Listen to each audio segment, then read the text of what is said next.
Let's talk about an idea that's at the very core of faith. The idea that who you are on the inside, well, it doesn't just change your life, it literally defines your eternal destiny. So, what's the one thing, the one driving force that's supposed to power that kind of deep personal transformation? Let's dive in. It all comes down to this one powerful concept called tazkiyah. You can think of it as the engine of faith. At its heart, it's about purification, but we're talking about an inside job here. It's this whole process of refining yourself, of shaping your soul through every single thing you do and every intention you have. And look, this isn't just some self-help tip for a better life today. No, it's presented as the absolute key to eternal success. The stakes couldn't be higher. This is the one thing that's said to determine either a triumphant, amazing outcome or a truly devastating one. Your entire eternal fate literally hangs in the balance of your inner state.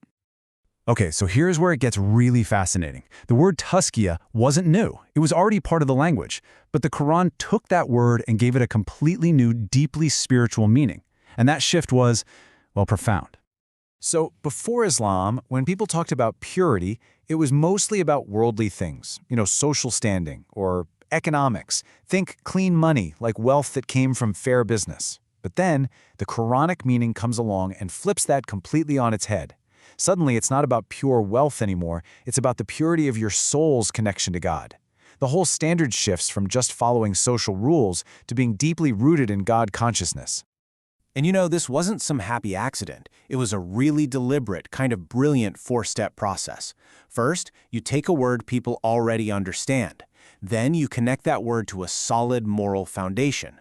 After that, you anchor that morality in a totally new spiritual reality. In this case, God consciousness, and boom, the final step, you establish it as a core principle for everyone who believes. It's a masterclass in shifting perspective.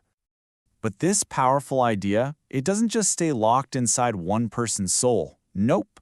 Once it takes root, it starts to expand outwards, touching every single part of a believer's life.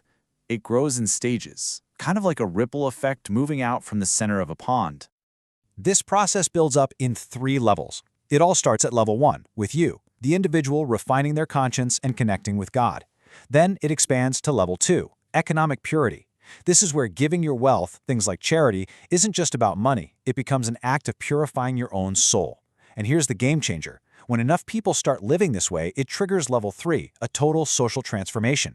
The entire community starts working together to build a just society, one that's aligned with a divine purpose.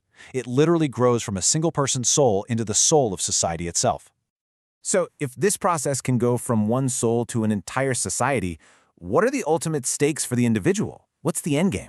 To get that answer, the source points us to this incredibly vivid picture from the Quran's 88th chapter. It describes something called the overwhelming event, a reference to the final day of judgment. Now, this chapter is meant to paint a picture of the 2 possible destinies, one for a purified soul and one for a corrupted soul. The whole thing kicks off with this question, which immediately creates this sense of gravity. It just makes you lean in and want to know what happens next.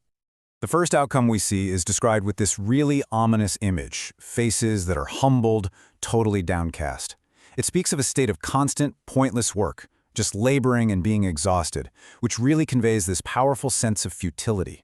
A state where even food brings no nourishment, only more suffering. The imagery is just incredibly stark. And then, the contrast couldn't be more dramatic. On the other side, you have faces that are just joyful. They're pleased, happy with the effort they put in during their lives. They find themselves in this beautiful, lofty garden, feeling nothing but peace and contentment. It's such a powerful image, and it really drives home that direct link between your inner state and your ultimate reality. So after seeing those 2 incredibly different fates, we're brought back to the final, most crucial point. When all is said and done, what's the real measure of a person?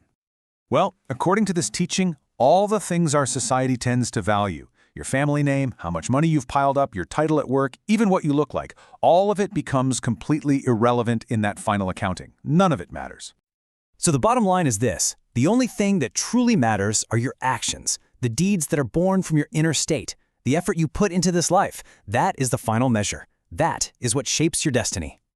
And that brings this huge, profound concept right back down to earth, to our daily lives.